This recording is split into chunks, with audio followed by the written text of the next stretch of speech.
দুবাৰ জেলত দিছে আমি আকৌ যাবলৈ কাৰণে সাজু আছো কিন্তু গৰু মাংস আমি আকৌ ব্যৱহাৰ কৰিম গৰু মাংস আকৌ আমি ব্যৱসায় চলাম যি কৰিব পাৰে কৰি থাকক চুকেলে কেতিয়া ভয় নাখায় দিছপুৰতে গৰু মাংসৰ হোটেল আছে গতিকে ইয়াত যিমান কেইটা হোটেল আছে সব গৰুৰ মাংস চলি আছে সেইবিলাক যদি বন্ধ কৰি দিয়ে আমি ক'ত যাম যধে মধে আইন আইনাটো আমি গ্ৰহণযোগ্য নহয় আইন সকলৰ কাৰণে সমান আইন মানিব লাগে আৰু যদি আইন নামানে তেনে কোৰ্টটো উঠাই দিব লাগে কোৰ্ট নামানো আমি মাননীয় মুখ্যমন্ত্ৰী মহোদয় গুৱাহাটী হাইকোৰ্টত 7 বছৰ ওকালতি কৰিছিলে ইকুৱেল টু পিপুল ল আইন সকলৰ কাৰণে সমান এইটো 14 নং দফাত স্পষ্টভাৱে লেখা আছে আৰু 19 নম্বৰ আৰ্টিকেলত আমাৰ বাক স্বাধীনতা দিয়া আছে 29 আৰ্টিকেলত কোৱা হৈছে তোমাৰ যেটো মন যায় সেইটো তুমি খাব পাৰে আৰু 25ত আমি কি পিন্ধিম কেনেকৈ চলিম সেইটো এটা কোৱা হৈছে 14 পৰা 35 নম্বৰ আৰ্টিকেলৰ ভিতৰতে কোনো এটা আৰ্টিকেলতো কোৱা নাই যে আমাৰ গৰু মাংস নিষিদ্ধ বুলি সংবিধানত আমাক খাবলৈ দিছে দুখীয়া মানুহ বহুত কৰি আছে হোটেল বিলাক সব যদি আজি বন্ধ কৰি দিয়ে কি কৰি খাব মানুহ কি ব্যৱসায় কৰিব যত যাব ততে টেক্স লগায় মামা যি কৰিব সেইটো কৰে এটোতো আমি কেতিয়াও গ্ৰহণযোগ্য নহয় এইটো ইছলাম ধৰ্ম টাৰ্গেট কৰা বুলি মই ভাবো মাননীয় মুখ্যমন্ত্ৰী মহোদয়ক মই ৰিকুৱেষ্ট কৰিম তেওঁ আইন মানে না নামানে সেইটো ল পৰিছে কোনটো আৰ্টিকেলত কি আছে না আছে সব সিহঁতে জানে মাননীয় মুখ্যমন্ত্ৰী মহোদয় বহুত উচ্চ শিক্ষিত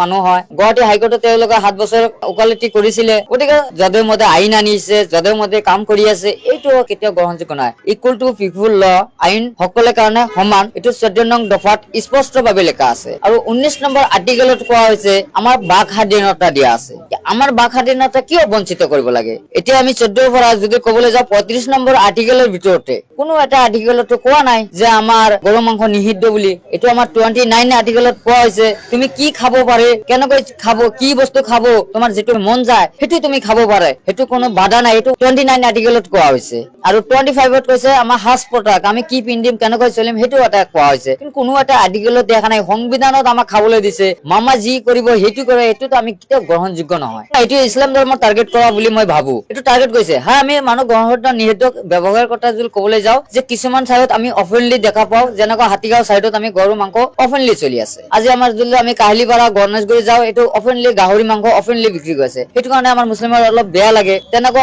হিন্দু মানুহৰ অলপ বেয়া লাগে গতিকে এইটো এটা চেট কৰক আজি কিমান ডাঙৰ ডাঙৰ আমাৰ ৰেষ্টুৰেন্ট আছে আমাৰ হোটেল বিলাক আছে দুখীয়া মানুহ বহুত কৰি আছে হোটেল বিলাক চলিব সব যদি আজি বন্ধ কৰি দিয়ে কি কৰি খাব মানুহ কি ব্যৱসায় কৰিব যত যাব ততে টেক্স লগায় যতে যি কৰিব সেইটো জিএসটি লগায় এতিয়া কি কৰি খাব মানুহে আপোনালোকে কওক এনেকুৱা কাৰ্য কৰাটো আমি কেতিয়াও গ্ৰহণযোগ্য নহয় আৰু কেতিয়াও আমি নামানো গতিকে আমাক দুবাৰ জেলত দিছে আমি আকৌ যাবলৈ কাৰণে সাজু আছো কিন্তু গৰু মাংস আমি আকৌ ব্যৱহাৰ কৰিম গৰু মাংস আকৌ আমি ব্যৱসায় চলাম যদি নামটো হৈছে যে গৰু ব্যৱসায় আমি কৰা নাই যদি আমাক দিয়া জ্বলি হৈছে গৰু মাংস আমি চলাই যাম যি আছে যি কৰিব পাৰে কৰি থাকক চুকেলে কেতিয়া ভয় নাখায় আমাৰ হোটেল আছে ইয়াতে দিছপুৰতে আমাৰ হোটেল গৰু মাংসৰ হোটেল আছে ইয়াতে আজমেৰী যেটো হোটেল এইটো আমাৰই হোটেল হয় গতিকে মোৰ হোটেল হয় এইটো মোৰ দাদাৰ হোটেল মানে মোৰ হোটেল হয় গতিকে ইয়াত যিমান কেইটা হোটেল আছে সব গৰুৰ মাংস চলি আছে সেইবিলাক যদি বন্ধ কৰি দিয়ে আমি ক'ত যাম গতিকে আমাৰ দাদাৰ হোটেল মানে কি মোৰ হোটেল হয় হোটেলত আমি কাম কৰো কেতিয়াবা এতিয়া আমি 2 দিন ধৰি আমি 4 টকা দিছো কেতিয়াবা আমি তাতো কাউণ্টাৰত বহি থাকো কিন্তু সেইবিলাক যদি ব্যৱসায় বন্ধ কৰি আমি কেনেকৈ হ'ব সেইটো গ্ৰহণযোগ্য নহয় আমি যধে মধে আইন আইনাটো আমি গ্ৰহণযোগ্য নহয় আইন সকলৰ কাৰণে সমান আইন মানিব লাগে আৰু যদি আইন নামানে তেনে কোৰ্টটো উঠাই দিব লাগে কোৰ্ট নামানো আমি